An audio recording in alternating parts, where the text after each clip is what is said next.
as primeiras horas do dia, né? E tudo que for, né, deve ser primeiro para Deus. Então, aproveitando, né, que era primeiro, né, de março, já no sábado, nós, com muita alegria, né, cultuamos o primeiro dia, né, dando as primícias para Deus. Deus se agrada disso e a Escritura, né, nos mostra como base as primícias para o Senhor. Quero também dar os parabéns à coragem, à perseverança da irmã Leonardo, parabéns, Júlio, toda a sua família, que estamos nessa luta, né, irmãos? E hoje Deus nos abençoou enviando um monte de crianças. Amém? Estávamos com a escolinha florida de crianças. É a promessa de Deus, né, irmãos? E até com base nisso, pela manhã, foi que surgiu essa mensagem. Quando eu vi aquelas crianças entrando ali, Deus me deu uma mensagem para nós falarmos sobre perseverança e não sairmos do propósito de Deus, né? É o que a gente viu aqui. Teve dias que a irmã Leonardo nem pôde fazer a escolinha, porque estava só os seus 2 filhos, mas ela não disse, pastor, vamos encerrar, vamos parar aqui. Não, ela não desistiu, ela continuou esperando no Senhor.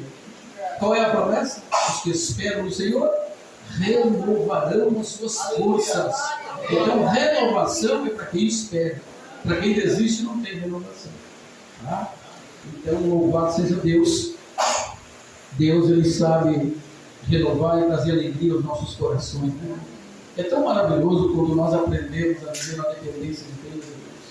Sabe? Viver na dependência de Deus é viver pela fé. É viver por aquilo que a gente não vê. É viver pela fé, esperando nas promessas de Deus. Entendeu? Isso é viver pela fé. Não é colocando Deus à prova. Isso não é fé, isso é dúvida. Se a gente tem fé, a gente espera com paciência. Colocar Deus à prova não é fé, é o oposto. É testar Deus, é duvidar de Deus. Então, nunca coloque Deus à prova. Espere com paciência e na hora exata Deus vai trazer. Deus vai trazer. Eu não sei o dia, eu não sei a hora, uma coisa eu tenho certeza que vai vir. No tempo de Deus. Isso é fé, confiança. E é isso que agrada a Deus, irmãos. Amém? Não é fazer desafio. Isso não agrada a Deus, isso entristece o coração de Deus. Filho, por que tu está me colocando à prova, tu não me conhece? Tu não sabe que eu te amo, que eu cuido de ti, que antes que te falte as coisas, eu já estou providenciando. Para que isso? Para que me colocar à prova? Eu sou o teu pai, eu cuido de ti, jamais vai faltar alguma coisa. Fica quietinho. Eu estou preparando algo extraordinário. O que eu tenho para a sua vida é grande, é grandioso. Espera com paciência no Senhor e Deus vai agir, meus irmãos. Eu aprendi a esperar no Senhor, o meu coração descansa no Senhor. Isso não significa que eu não tenho que fazer nada. Eu tenho que continuar fazendo, trabalhando, me esforçando, né? Fazendo a minha parte, e Deus com certeza faz a dele. Amém? Deus, Ele proporciona, Ele abre porta, Ele abate os nossos inimigos, Ele cura as nossas enfermidades. Por quê? Porque eu estou esperando nele, confiando nele e depositando a minha fé nele. E é o que temos que fazer. Quem tem fé não recua e não desiste. Vamos meditar na palavra de Deus hoje, no Evangelho de Lucas, capítulo 24 e o verso 13, que nos fala dos discípulos no caminho de Emaús. Os discípulos no caminho de Emaús.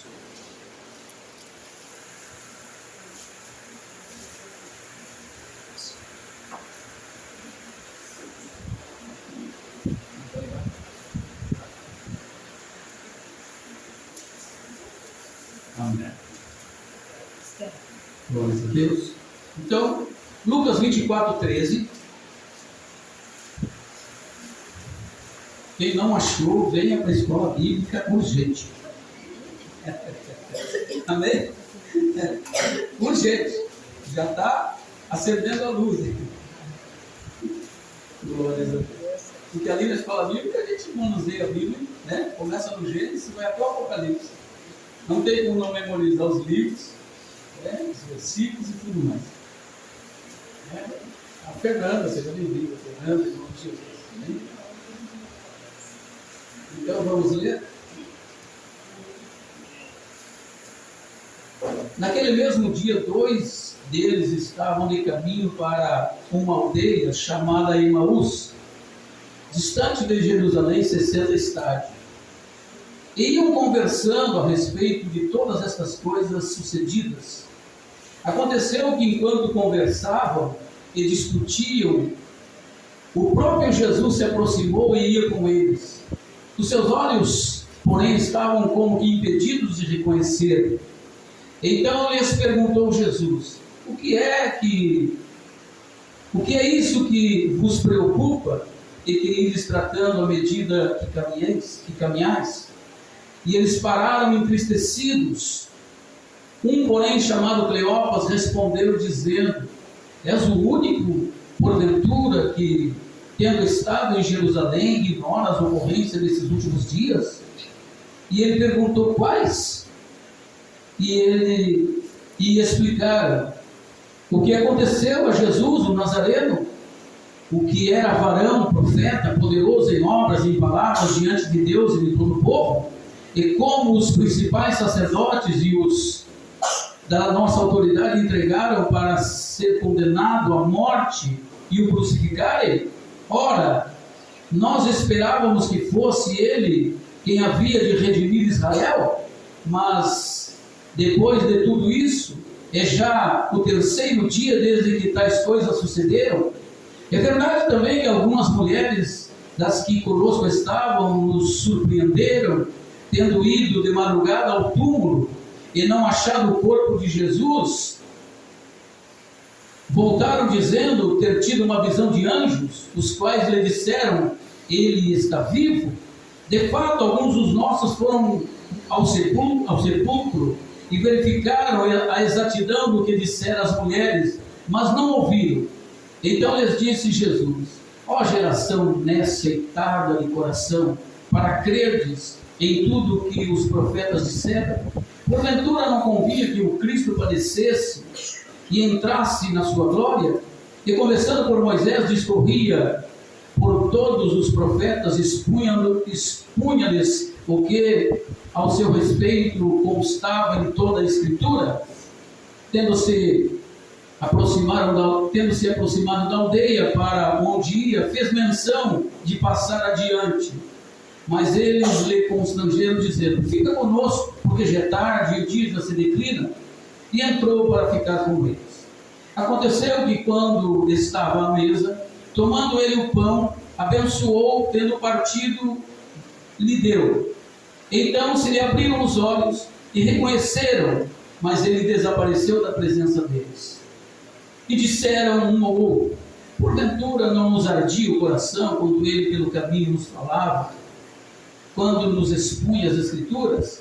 E na mesma hora se levantaram e voltaram para Jerusalém, onde acharam reunidos 11 e outros com eles, os quais diziam: o Senhor ressuscitou e já apareceu a Simão. Então os dois contaram o que lhe acontecera no caminho e como fora por ele reconhecido no partir do pão. Até aqui, meus irmãos. Querido Deus, bondoso Pai, graças te damos mais uma vez pela tua palavra, Senhor, que nos ilumina, nos orienta, nos fortalece e nos encoraja. Peço a ti, Senhor, sabedoria e graça. Revela-nos a tua vontade, Senhor, e dá compreensão aos teus filhos. Eu oro em nome do Senhor Jesus e te agradeço. Amém?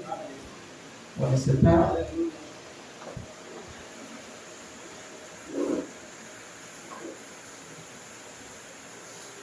Glórias a Deus por sua bendita e poderosa palavra, né, Deus? Palavra que quero compartilhar com vocês, irmãos, nos fala acerca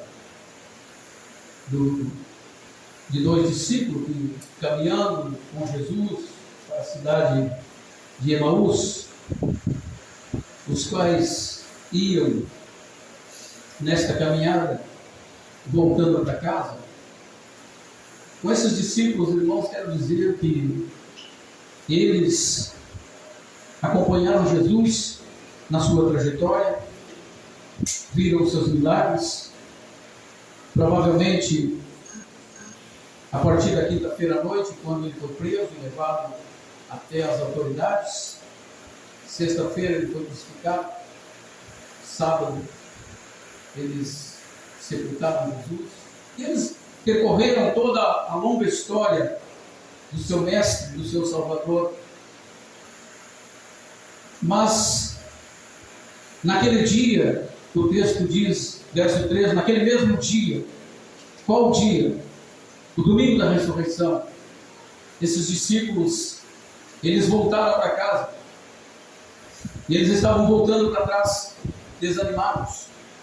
Como diz o texto, eles estavam preocupados, entristecidos e frustrados. Eles estavam voltando para suas casas, dessa maneira, com muita frustração no seu coração.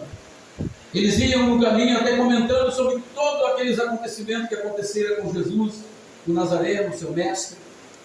Provavelmente um fazendo pergunta ao outro, né, acerca do Redentor, porque eles criam, como eles mesmos confessam no verso 21, nós esperávamos que ele fosse o remidor de Israel, o libertador de Israel. Eles tinham essa esperança, mas só que eles viram que toda aquela esperança da vida deles estava a realidade diante dos olhos deles, que Jesus estava morto e tudo estava acabado. Para eles tudo estava acabado e terminado, como se eles tivessem vivido todo aquele período com Jesus, tudo aquilo que eles viveram com Jesus foi uma farsa, uma mentira, e o Evangelho não era verdade. E eles estavam voltando para casa frustrados, né? Frustrados, entristecidos, porque o seu grande sonho de liberdade acabou. Jesus morreu, não tem mais o que fazer. Já é esse o terceiro dia e nada. E eles estão voltando frustrados, entristecidos para casa. Mas a Bíblia diz, irmãos, que enquanto eles vão caminhando, aconteceu que um peregrino se aproxima dele, um viajante se aproxima dele, o próprio Salvador, Jesus de Nazaré, e começa a caminhar com eles. Mas a Bíblia diz que os seus olhos estavam como que fechados, e eles não conheceram Jesus, eles não podiam conhecer Jesus. Irmãos, a vida e a caminhada e a trajetória desses discípulos é muito parecida com a nossa. Nós estamos caminhando na estrada da fé, no caminho da vida. E às vezes, como esses discípulos, entristecido, frustrado, né? Com o coração partido. E muitas das vezes nem percebemos a presença dele, que Jesus está caminhando com a gente, está andando com a gente. Mas por conta da nossa preocupação, né? Por conta de tantas coisas, nós não percebemos a presença do Senhor andando conosco. A Bíblia diz que eles não perceberam, eles não reconheceram Jesus. Jesus estava andando com eles, caminhando com eles, mas eles não puderam reconhecer Jesus, porque eram dias sombrios, dias de dificuldade, dias de dúvidas mesmo. O próprio Pedro voltou a pescar, os discípulos voltaram atrás, todos eles, porque mataram o Messias, a grande promessa de Israel, o libertador de Israel, o salvador de Israel. Agora morreu, está morto, foi-se, acabou-se a esperança.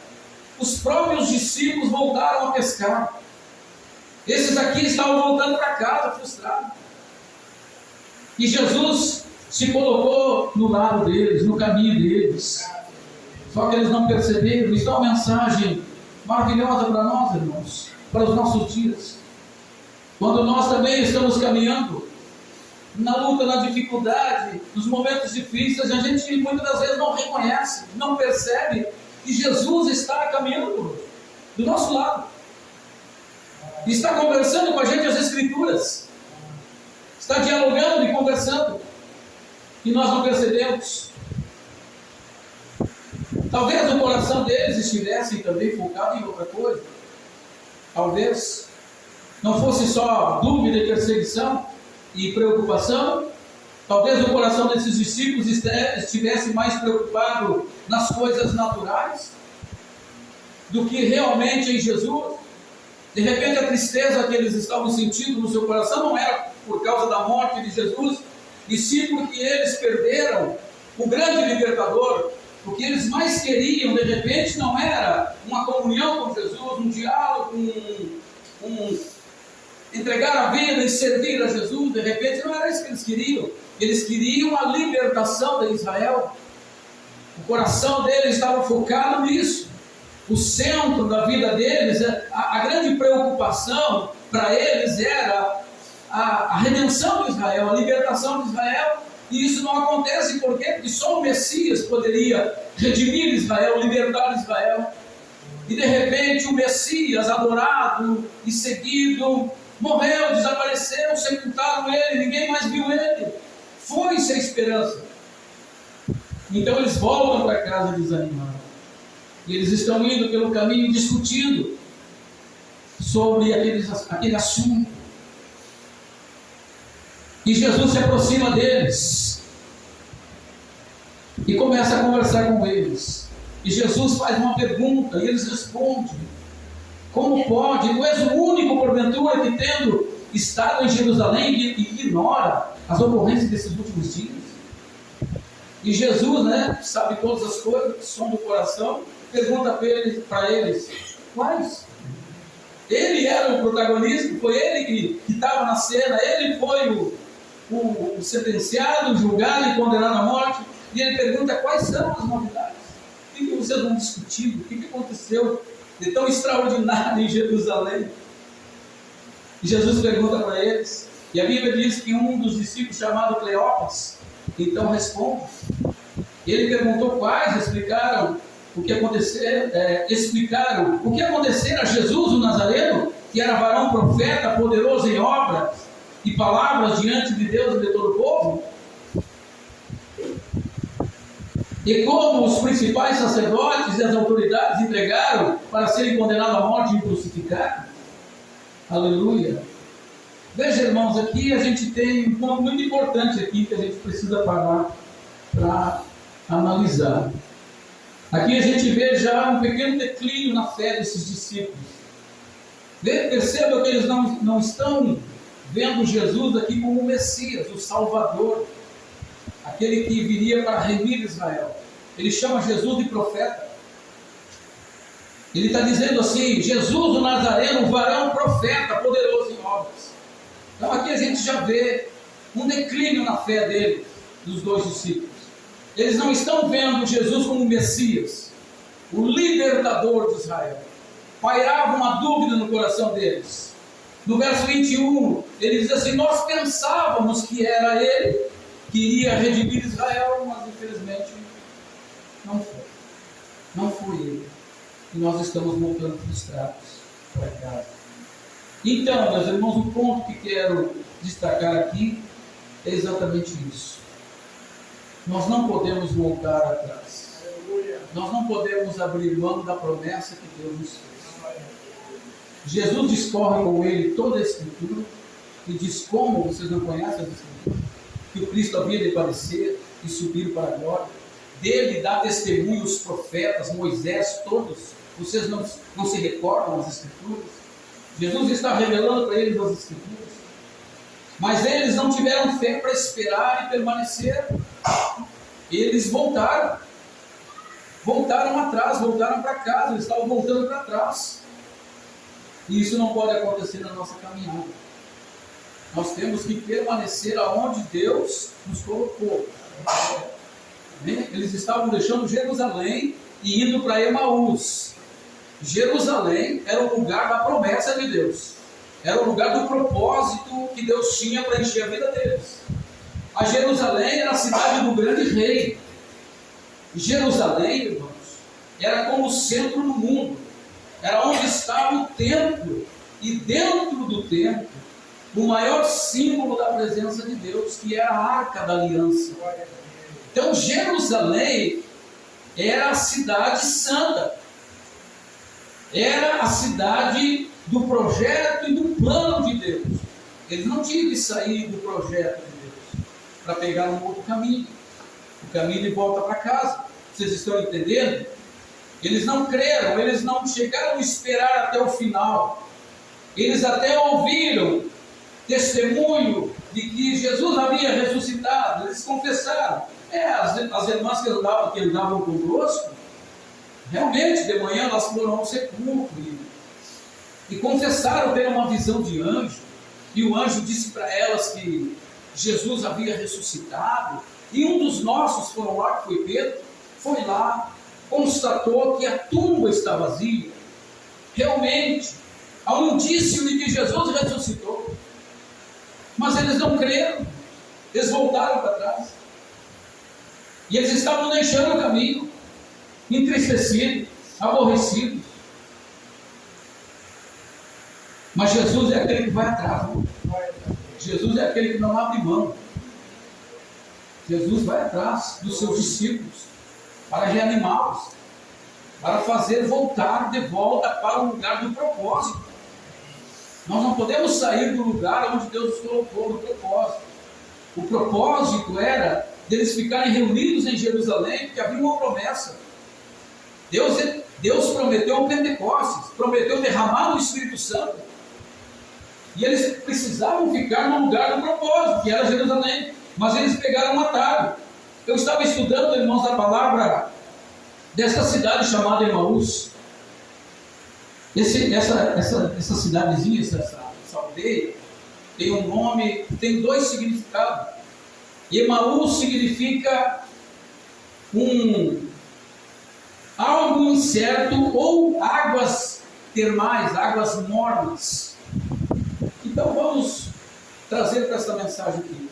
Eles estavam deixando o lugar da promessa, que é Jerusalém, e pegando rumo, uma estrada incerta, um lugar onde havia mornidão. Eles estavam deixando a promessa de Deus, de crer, permanecer e esperar na promessa de Deus, para pegar esse caminho, que é o caminho incerto e caminho da mornidão. Esse é o caminho que eles estavam caminhando para a aldeia de Emaús. É isso que quer dizer Emaús: lugar incerto e águas termais ou águas mornas. E eles estavam pegando este caminho. E é óbvio que é isso que acontece quando o cristão ele sai do propósito de Deus. Ele anda por lugares incertos. E resultado, uma vida morna, uma vida de frustração. Mas Jesus está acompanhando eles na jornada. Jesus está andando com eles. E a Bíblia diz, irmãos, que Jesus andou com ele. A Bíblia diz 60 estágios, né? Estágios, que significa 11 quilômetros, mais ou menos, um dia de caminhada. Então Jesus tirou aquele dia inteiro expondo para eles as Escrituras. Imagina Jesus caminhando com eles e conversando sobre as Escrituras, só sobre as Escrituras, uma caminhada inteira, de um dia inteiro. E eu fiquei me perguntando por que Jesus não chegou diante dele e se apresentou: olá, eu sou Jesus, sou eu mesmo, eu ressuscitei, está aqui os pregos nas minhas mãos. Por que Jesus não se identificou? Por que Jesus não se apresentou para eles? Né?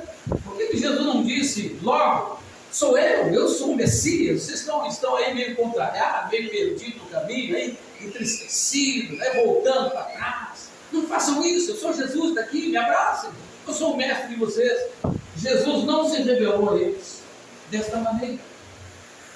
Por quê, meus irmãos? Porque isso tem um princípio bíblico. Jesus mostrou para eles, irmãos, o caminho das Escrituras. Porque esta é a única forma do homem verdadeiramente conhecer a Deus. É por meio da palavra. É assim que Deus quer que os seus discípulos o reconheçam.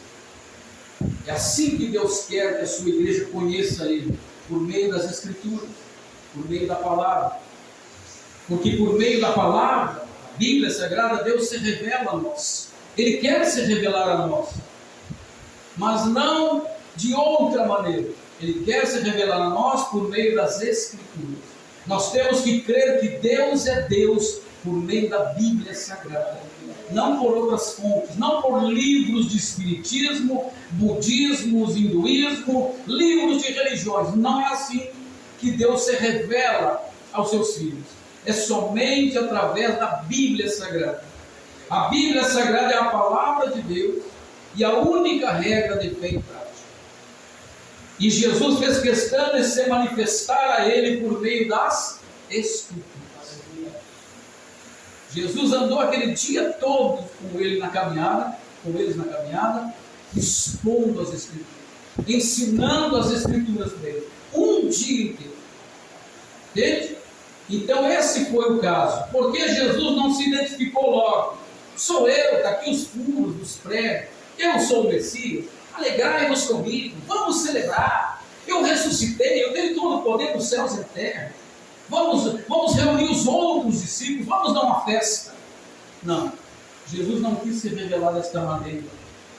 Jesus, ele se revela para nós por meio das Escrituras. Se você quer conhecer a Deus, só tem um meio, é por meio da palavra de Deus. É por meio da palavra de Deus. Porque tudo, irmãos, desde o início do Gênesis ao Apocalipse, né? A história toda está narrada por Deus. Deus é o Criador, Deus é o princípio e o fim de todas as coisas. Ele é o começo e o fim. Nele tudo começa e nele tudo termina. Entendeu? Se quer conhecer a Deus, leia a Bíblia. Bem, não tem outro jeito. Deus se revela por meio da Escritura. Vocês querem ver isso? Mateus capítulo 11, verso 25. Olha só. Mateus 11, 25. Diz assim. Mateus 11, 25. Por aquele tempo exclamou Jesus: graças te dou, ó Pai, Senhor dos céus e da terra, porque ocultaste essas coisas aos sábios e instruídos. Sim, ó Pai, porque assim foi do teu agrado. Tudo me foi entregue por meu Pai. Ninguém conhece o Filho senão o Pai, ninguém conhece o Pai senão o Filho, e a quem aquele o Filho quiser revelar. Amém? Então, só tem um meio de nós conhecermos ao Senhor, é por meio das Escrituras Sagradas. Então Jesus usou esse método para nos deixar essa doutrina. Amém? Louvado seja o nome do Senhor. Aleluia. Eles não reconheceram Jesus porque os seus corações estavam movidos por coisas desta vida. Então eles estavam com os olhos fechados, e não puderam ver, reconhecer Jesus. Porque eles não conseguiram ver Jesus claramente, irmãos? Porque o coração deles estava centralizado nos seus sonhos, nos seus projetos, nos seus afazeres. Então eles não puderam ver Jesus, porque algo estava ocultando a sua vida. Amém? Continuando aqui então, no verso 24. De fato, alguns dos nossos foram ao sepulcro, eu já li, né? Vamos lá, o 27. Também já li, começando por Moisés. 28. Quando se aproximaram da aldeia para onde iam, fez menção de passar adiante, mas eles os constrangeram, dizendo: fica conosco, porque é tarde e o dia já se declina. E Jesus entrou com eles. Amém? Então eles estavam caminhando na sua jornada. Ao se aproximar já de tardezinha, veja que eles andaram o dia todo, de tardezinha, estava escurecendo. Jesus fez menção de passar por eles, mas eles foram o quê? Eles foram hospedeiros, né? Hospitaleiros. Eles praticaram a hospitalidade. Eu vou abrigar esse viajante em casa. Eu vou convidar ele para ficar na minha casa. Esse viajante vai andar por aí de noite, né? Então ele praticou a hospitalidade. E a Bíblia diz que pessoas sem saber, né, praticando hospitalidade, mesmo sem saber, hospedar um anjo em suas casas. E eles estavam ali sem saber, hospedando o próprio Messias, o próprio Jesus, porque Jesus até então não havia se revelado para eles. E eles foram generosos, foram gentis e convidaram: fica conosco, entra. E a Bíblia diz então como foi, no verso 30, que Jesus se revelou a eles. Amém? Aconteceu que, quando estava à mesa, tomando ele o pão, abençoou, tendo partido, deu a eles. Então se lhe abriram os olhos e reconheceram, e ele desapareceu da presença deles. Amém? Louvado seja Deus. Então foi desta maneira que Jesus se revelou aos seus discípulos. Ele pegou o pão e, tendo dado graça, a Bíblia diz que quando deu a eles, os olhos se abriram. Os olhos se abriram. Irmãos, esta palavra aqui tem tudo a ver com aquela mensagem do Gênesis capítulo 3, verso 7. A Bíblia diz que quando Adão e Eva desobedeceu a Deus e comeu do fruto, a Bíblia diz que os seus olhos se abriram. Se abriram. E eles passaram a conhecer o bem e o mal. E o mal. Então aqui tem um ensino para nós. O que a gente aprende aqui? O que a gente aprende aqui? O que Adão e Eva comeu, né, levou eles à morte. O que esses discípulos aqui comeram, o que Jesus deu a eles, abriu os olhos deles e eles reconheceram o Cristo Messias. O que a mensagem, o que aprendemos aqui com esta mensagem? É acerca daquilo que comemos. O que nós estamos comendo? O que nós estamos colocando para dentro de nós? O que nós estamos alimentando e nutrindo a nossa alma, o nosso espírito? É aquilo que nos leva à vida ou é aquilo que nos leva à morte? Então tenha muito cuidado com aquilo que você está colocando para dentro de você. Tenha muito cuidado. Aquilo que os seus olhos estão vendo, aquilo que você está comendo, aquilo que você está ouvindo de outras pessoas, porque nem todo ensinamento é bíblico. Pode até estar na Bíblia. Entende? Então nós temos que ter muito cuidado com isso.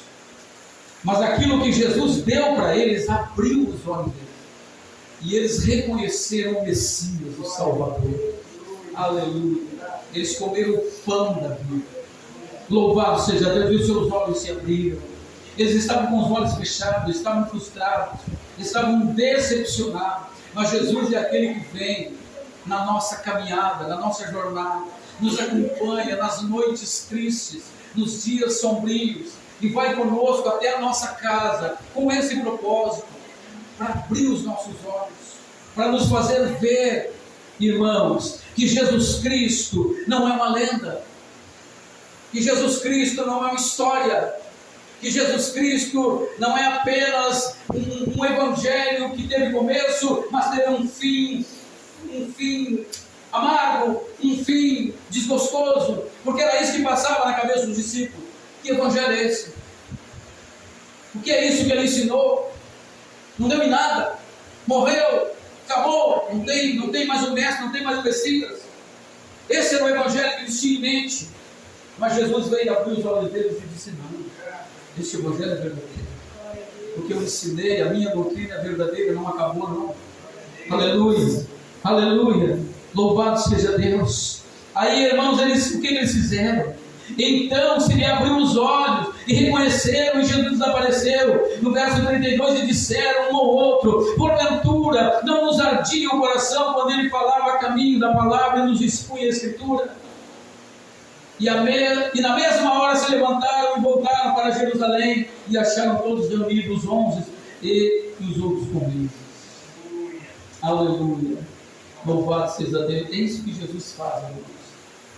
Ele abre os nossos olhos, nos mostra o verdadeiro caminho, nos mostra o que temos que fazer, e que temos que voltar ao primeiro amor e voltar ao lugar do propósito. E Ele não apenas abre os nossos olhos, o que mais que Ele faz? Ele aquece o nosso coração, que estava frio, endurecido, entristecido e incrédulo. Os discípulos estavam assim, e a palavra de Deus, por isso Jesus trouxe para ele a palavra, porque a palavra aquece. A palavra aqueceu o coração deles. A Bíblia diz: e não ardia o nosso coração quando Ele falava conosco pelo caminho. É isso que Jesus faz. Ele abre os nossos olhos e aquece o nosso coração e nos coloca um ponto de volta. A Bíblia diz que eles se ergueram, se levantaram e foram para Jerusalém. Jerusalém é o lugar do propósito. Jerusalém é o lugar onde Deus quer que nós nos reunimos. Aleluia! Veja só, irmãos, o que o Senhor faz. A Bíblia diz que eles foram então abençoados e fortalecidos, restaurados, tiveram os olhos abertos, o coração aquecido. E o propósito de tudo isso é esse. Eles voltaram para dar testemunho. Para testemunhar. A Bíblia diz que eles começaram a testemunhar do que eles estavam até tão pouco tempo duvidando. Jesus é aquele que tira toda a dúvida, toda a incerteza. Ele vem para trazer luz, para clarear tudo, para fazer o milagre completo. Ele vai atrás do seu discípulo e opera, e restaura, e abre os olhos, e aquece o coração, e diz: vai, e conta tudo que Deus fez por ti nesta vida. E eles se levantaram e se foram, e acharam a igreja reunida. A igreja estava unida. É assim que a igreja tem que estar, unida, no mesmo propósito, no mesmo lugar. Amém? Eu não sei qual é o que passa na tua vida, meu irmão, se você está desperto, distante, mas o Senhor é aquele que restaura, é aquele que abre os olhos, é aquele que aquece o coração. Eu acredito que é tempo de voltar. Se você tem que voltar, volte hoje à comunhão, volte para o ponto em que o Senhor determinou na sua vida. Não é cedo. Amém? Não ceda, não deixe de crer, não desista. Faça o que o Senhor tem ordenado. Não abra mão da promessa, irmãos. Eles deixaram de crer na promessa. A Escritura toda apontava para o Messias. Ao terceiro dia ele vai ressuscitar. Ao terceiro dia ele vai ressuscitar. Eles não tiveram fé, não tiveram paciência. Esgotou-se a paciência e a fé deles. Já esperamos muito. Esse tal de Jesus ali morreu, sepultado. Eu acho que ninguém mais vai ver o rosto dele. Eu vou embora. Não tiveram paciência, não tiveram fé. E a Bíblia diz: não percam a fé. Tenham fé. Então, meu irmão, tenha fé e tenha propósito firme na obra de Deus. Espere Deus, confie no Senhor, que as promessas vão ser cumpridas na sua vida. Amém? Não faça como esses discípulos. Não dê as costas ao propósito de Deus para a sua vida. Permaneça firme. O Senhor falou, vai ser cumprido. Amém? Eu tenho que ter paciência. Hoje, o maior problema dos crentes de hoje é a paciência. Eles não têm paciência de permanecer, de estar esperando em Deus. Amém? As pessoas são muito afoitas, elas são ansiosas, passam na frente de Deus. Deus está muito demorado, eu vou dar o meu jeito, eu vou resolver aqui do meu jeito. Né? Deus é muito lento, Ele é muito demorado. Eu queria para ontem, estou esperando a carruagem, aí não veio. Estou esperando o milagre, não veio. Entendeu? Então não pode ser assim. Deus é soberano, Ele está preparando, porque tudo que Deus faz, Ele faz com perfeição. Talvez essa seja a demora, não é? Então nós temos que aprender a esperar no Senhor. Lembra do Salmo 40? O salmista disse: esperei com paciência no Senhor. Ele se inclinou para mim, ouviu a minha oração e tirou os meus pés de um charco de lodo. Redimiu a minha alma da morte. Por quê? Porque ele esperou no Senhor. Então não saia do seu lugar. Não saia do propósito de Deus. Permaneça. Embora você fique sozinho. Fique sozinho. Como Paulo, todos me abandonaram. Todo mundo me abandonou. Na hora que eu mais precisei dos meus amigos, eles não estavam lá no tribunal. Aí ele diz: mas o Senhor me assistiu. O Senhor estava lá comigo. O Senhor me livrou da boca do leão. o Senhor me salvou, o Senhor não me abandonou. Ainda que todos se deem as costas e abandonem, o Senhor não vai abandonar. Na hora mais precisa, Ele vai estar lá, do teu lado, segurando a tua mão. Isso é fé, Deus. E Deus honra aquilo que tem fé. Vocês acham que Deus dá alguma coisa sem antes provar? Sem antes testar? Deus não dá nada sem nos testar. A primeira coisa que Ele faz com o seu discípulo é tirar da cidade, levar para o deserto. O deserto.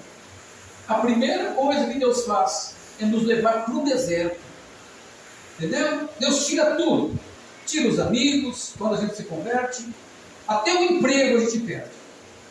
E Deus começa a dar de conta-gotas. O pãozinho da tua necessidade. Eu vou te dar o pão de manhã e o pão de tarde. Não vai faltar. E eu vou te manter assim longos dias. Para te aprender a depender de mim. O deserto é isso, irmãos. É o discipulado pessoal de Deus. Ele tira tudo. Agora é só nós dois. Eu e tu. Vai aprender a depender de mim. Tu vai comer o meu pão. Tu vai comer na minha mesa. Sou eu que vou te servir. Então Deus testa. Nos dá só um limite. Só um limite. Eu lembro no início da minha conversão, irmãos. Eu testemunhava para os irmãos. Digo, irmãos, eu estou numa prova danada. Olha, Deus, Ele me dá só o que eu preciso. Não sobra nada. Eu pago a água, chega a luz. Eu pago a luz, um bujão de gás certo. Eu encho um bujão de gás, tenho que pagar o leiteiro. E eu tirei longos 5 anos nessa prova, quando eu morei no bairro Ulisses Guimarães, na prova, no deserto. E Deus me dava só de conta-gota, uma gotinha. Quando queria secar, Ele dava outra. Não deixava faltar, mas não sobrava. E eu percebi, irmãos, que era um teste. Eu percebi. Porque é na tribulação que a gente mais ora, mais jejuma, mais se consagra. Se fosse por isso, eu era próspero. Eu era a pessoa mais abençoada da terra. Porque foi o período que eu mais jejuei, mais me consagrei. E Deus me dava de conta-gota. Entende? Teste. Deus estava me testando. Porque eu cheguei um dia diante do altar e fiz uma aliança com Ele. Digo, Senhor, a minha vida é tua. Eu vou fazer o que o Senhor quiser. E Ele disse, é mesmo? Verdade isso que está dizendo? Faz tudo por mim? Então tá bom. Então vem cá. Pronto. Está entendendo, irmãos? Quando a gente entrega a nossa vida para Jesus, aí é Ele que manda. Amém? Mas nós esperamos com paciência do Senhor e Deus restaurou e estamos aqui, irmãos. E eu acredito que não tem nada mais precioso, mais valioso que ser filho de Deus. Não tem nada mais grande que a salvação. Não tem nada. Não adianta o homem ficar rico, ganhar o mundo inteiro e morrer e ir no inferno. Não adianta. Então, meu Deus, o pouco com Jesus do que muito nas trevas sem Jesus. Então, seja fiel, meu irmão. Não murmure. Permaneça. Adore a Deus. Amém? A maior prova de amor, irmãos, que damos para Deus é na escassez. É quando estamos na prova. É quando estamos doentes. É quando estamos atribulados. Então nós temos que provar que esse amor é verdadeiro. Porque se o amor não for verdadeiro, ó, o crente velho vai parar lá no fundo do mar. Se some, desaparece. Primeira coisa que ele diz, eu não quero esse Deus. Esse Deus não é bom. O que eu estou precisando, ele não dá. Eu estou doente, ele não me cura. Não é assim? Porque é assim quando Deus nos coloca na prova. Quando Ele quer provar, Ele deixa que a enfermidade venha. E aí Ele não cura. E a pessoa fica doente. E dói aqui, e dói ali. E vem dificuldade, vem luta, e vem perseguição. E Deus está te observando, Ele está te olhando. Né?